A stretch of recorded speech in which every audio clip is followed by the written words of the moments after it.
Well, fellas, it is the second year in a row and the fourth time this decade that the Florida Panthers and Tampa Bay Lightning are facing off in the playoffs, this time in the first round. And this one feels a little bit different. You guys remember last year, Florida won that series 4-1, and they obviously went on to go win the Stanley Cup. However, there's the things that are a little bit different. Tampa Bay was in the first wildcard spot, and they were on the road to start the series. They're not this time. It's going to be a very fun series. Whenever these two teams play each other, it's very fun. It's hard, grueling. It's a lot of fights. Both teams have won, I guess, almost all of the cups this decade except for one. So they have been just two unreal powerhouse franchises in the 2020s. But let's start off with Tampa Bay. 47, 26, and 8 for 102 points. They claim the Atlantic Division number 2 spot. They have a .630 points percentage, and they have scored 294 goals and have allowed 215. This is an unreal team. A team that honestly could have won the Atlantic Division had it not been for the struggle at the beginning of the season. They have been very, very good down the stretch. Their numbers, their analytics in terms of scoring, goals against, they are all incredible. They have some of the best goals for, goals against in the entire National Hockey League. They have a 29-8-4 record at home, which is a very good home record. They're very good at Amalie Arena, and it's good because they have home ice advantage. They have an 18-18-4 record on the road. So you notice how their road record is middling. It's middling at best, and their home record is very, very good.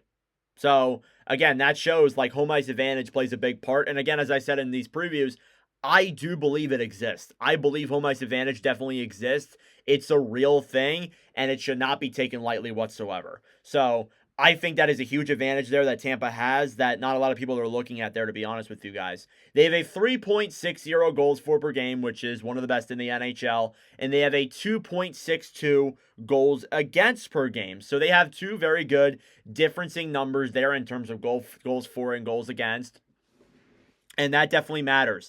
This is a team that can score at a pretty good rate. You have 8.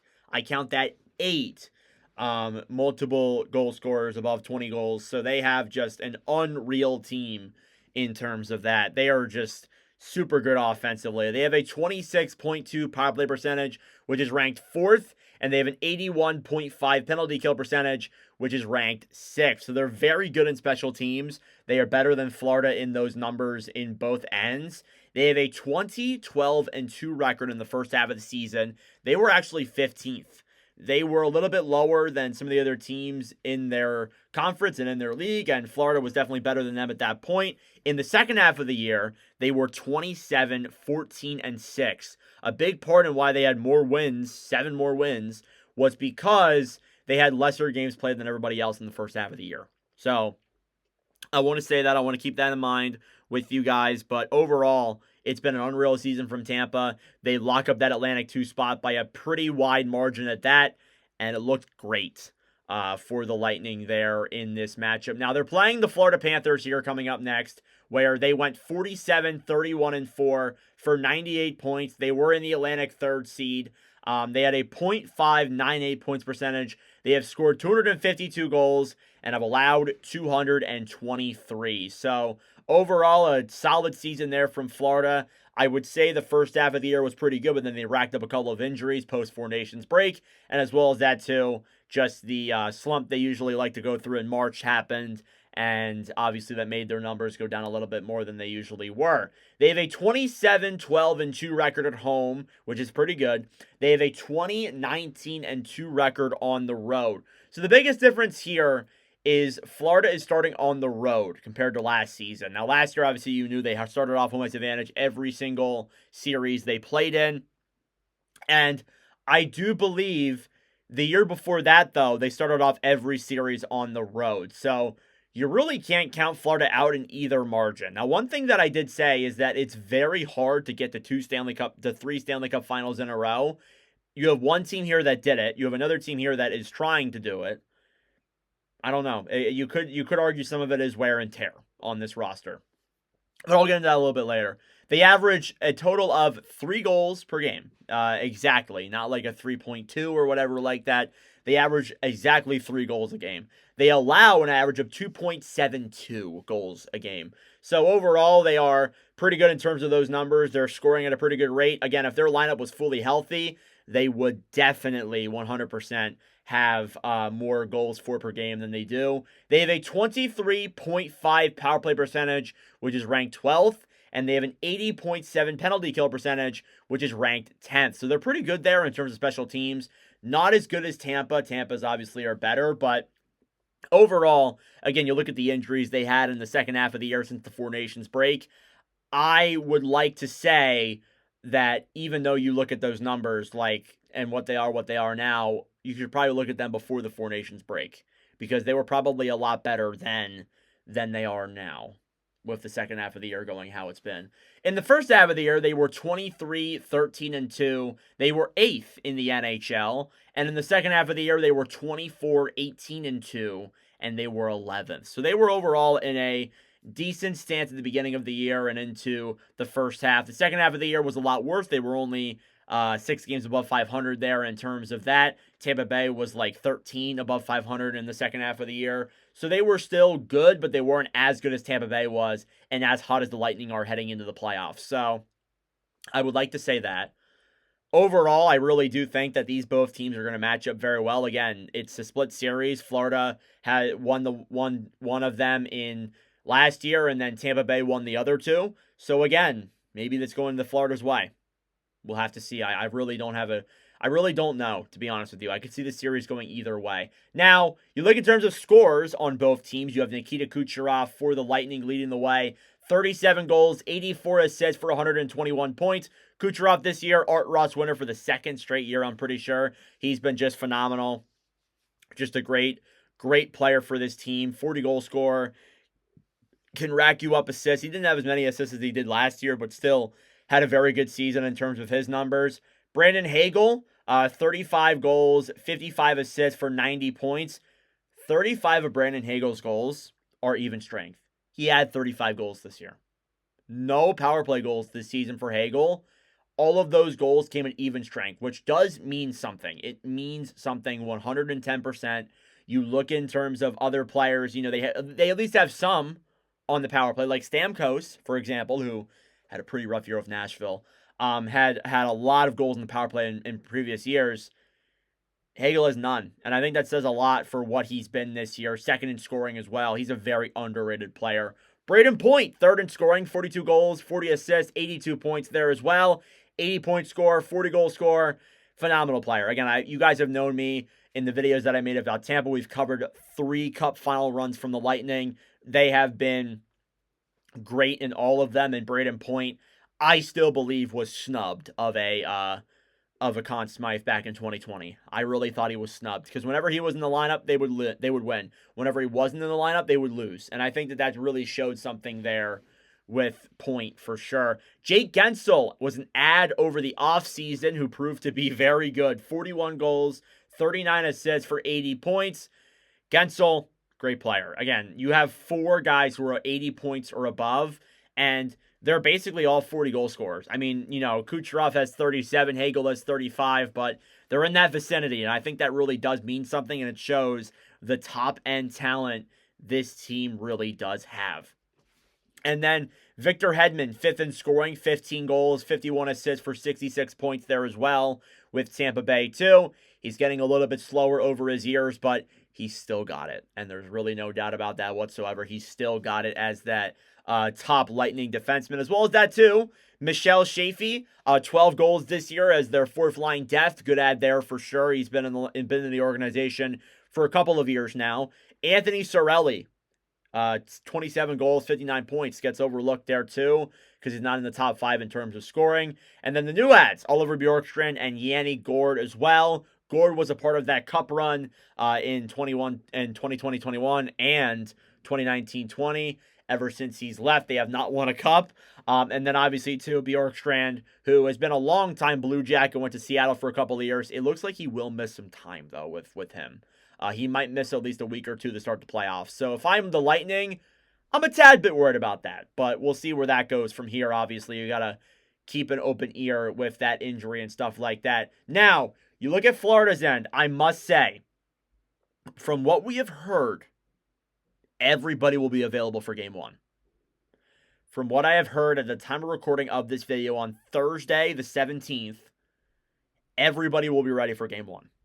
So I want to tell you guys that right now. Sam Reinhart leading the way, 39 goals, 41 assists, 81 points. What's crazy is that they will not have a point per game player this year. Last year they had, I think, at least 2 or 3. Reinhart definitely dropped off in terms of goals, yes, but he's still a 40 goal scorer, still a very good scorer. I just think last year was like his peak. He's not getting back to that ever again. He's back to where he realistically was at 40 goals. I think that's just the reality of Reinhart. Barkov, next up then in scoring, 20 goals, 51 assists, 71 points. Barkov missed some time in there as well. If he's in there for the full season, I do believe he will be higher in points if he was. But overall, it just shows that obviously with him missing some time, definitely took up his scoring, but he's still a very good two-way center. He's not the most underrated player in the league now. I'm not saying that, but I really do believe that he is still very, very, very good. Matthew Tkachuk, 22 goals, 35 assists, 57 points. The only thing with Tkachuk is that he's been out since the Four Nations, which is kind of wild to think.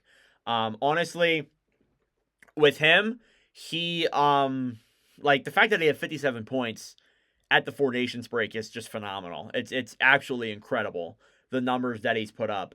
So Tkachuk, really got to give a lot of credit to him there. He's been super good. Just I'm a little bit concerned with him coming back for game one. How is he going to be? How is he going to be going right back in for the playoffs? I don't know. I guess we'll see. And then Carter Verhaeghe, fourth in scoring, 20 goals, 35 assists, or 33 assists, sorry, for 53 points. Verhaeghe missed some time as there as well. Still been pretty good. Again, not as good as he's been in previous seasons, but still solid enough that I would say he's still a top 6 forward and still a very good top 6 forward at that. And then Sam Bennett, a guy who's rumored to be out of the team next year, 25 goals, 26 assists for 51 points. Still a very consistent, very good player. He's a hard-hitting, physical type of guy. He can make you mad while scoring some offense there as well. He's a guy you like to have on your team, 100%. In terms of the other players on this Panthers team, you have Brad Marchand and Seth Jones, who Marchand, deadline player, got traded for a second-round pick. Still can't believe that. Will be a pretty good ad there. A Tkachuk, Bennett, Marchand line, I am scared of if I'm Tampa Bay. I am scared of. I am fearing for my life with that. And then Jones. Jones has really not been that great. I don't want to say like he's been terrible, but I don't know. At least from what I've seen in the games that I've seen, I just don't think he's looked as great as he could be. Just being completely honest with you guys. And then the other thing that I want to talk about too is Sam Bennett and Aaron Ekblad. There's a good chance that one of the two, if not both of them, are going to be gone at the end of the season just because of contracts and money and not having enough money to afford these players. I wouldn't be shocked in the slightest if we see one of them go. I think it's more leaning towards Ekblad. I don't think he has the leverage that he did before. Like now Jones is there, and obviously with that he I don't think he has the leverage anymore. But again, we'll see. We'll see how the playoffs go. Maybe they keep both of them around, but I'm not really too sure what's going to happen there. And then Samoskovich as well. I want to give a shout out to them and Rodriguez, both with 15 goals this season. That's your depth right there, playing at a very good pace. So we've got to give a lot of credit there to those two who have both been phenomenal. And then let's take a look at the goaltending. You have Andrei Vasilevsky in net for the Lightning. 38, 20, and 5 with a 2.18 and a .921. This guy is still phenomenal. Last year he didn't start off the year. I think it definitely gave him a little bit of a step backwards from everybody else. Is why his numbers were down. This year he gets the training camp and he has been great all season. And if I'm Florida, you have a lot of offense, yes, but I'm a little bit worried, if I'm being honest with you guys, in terms of just the overall goaltending from Tampa Bay. And then you have Jonas Johansson, the backup goaltender, 9-5-3, a 3.08 and a .89, and he won't see the light of day in this series, no doubt. Vasilevsky is playing, whether he's healthy or hurt, he is playing in this series and in the playoffs. There is no doubt in my mind about that whatsoever. And then on the other end, Sergei Bobrovsky, 33, 19, and 2, a 2.44 goals against, and a .906. Still a phenomenal player. No doubt in my mind about that whatsoever. He's still a great goaltender. I'm taking Vazzy, though. I'm taking Vasilevsky, no doubt. And then, kind of like Johansson, you have Vitek Vanacek, 5-14-4, a 3.62 and a .884. I do want to say those numbers were obviously prior to the coming to the Panthers. With the Sharks, those numbers were not that great, and the Sharks are not that great of a team. So I do want to say that. But overall, looking in the grand terms of this series, I'm leaning Tampa. I think Tampa has the better offensive power. I think they're more healthy than Florida is. Whether or not they're both ready, they're all ready for game one. They may not be 100%. So I'm a little bit worried about that. I'm a little bit intrigued. And I just think it's very hard for a team to go to the Cup final in 3 years. There has only been one team that has done it in that amount of time, and it's Tampa Bay. I think the last team to do it may have been one that comes to mind is the Oilers in the 90s, 80s. It's very rare. It's extremely rare. You see a team do that. And I just don't know if Florida has the firepower and the health to get it done. Because Tampa made it, but they made it through the skin of their teeth. They were injured to hell. And that's why they lost in the first round last couple of years. You could argue with, they were healthy. They would have gone on more deeper runs the last 2 seasons. I think Tampa is healthy. They are ready to play. They have better depth than they did last year. I think they win this series in 7 games, and that is my take. I think the defending Stanley Cup champions will be dethroned, and we'll see a new one this year, whether it's in Florida or not. So let me know your thoughts in the comment section down below on this series. Thank you all for watching. Who do you have winning this series? Let me know in the comment section down below. But regardless, that is it for me. Thanks for watching, and I'll see you guys in the next video.